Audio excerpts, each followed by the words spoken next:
maging kriminal si Mama, Dad. I just want her to be safe. Tatay mo pa rin ako. Sabihin mo sa akin kung anong problema at kayang-kaya kitang tulungan.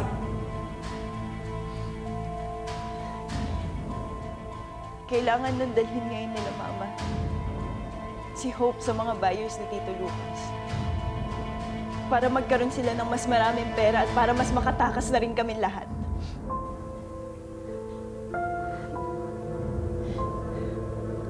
Dad, natatakot ako eh. Natatakot ako na baka si Mama yung unang masaktan sa mga plano nila kasi nagpunta na ngayon sila ni Tito Lucas kay Hope. Kikidnapin na nila si Hope.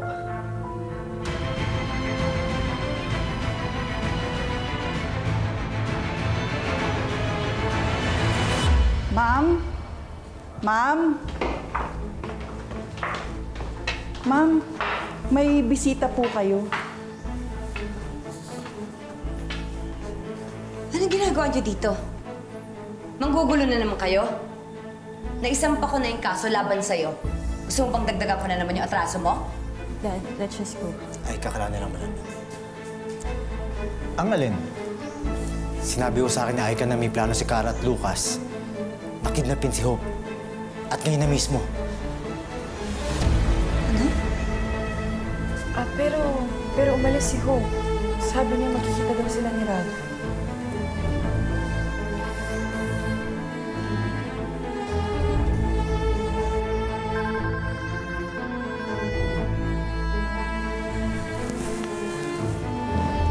Ralph, magkasama ba kayo ni Hope?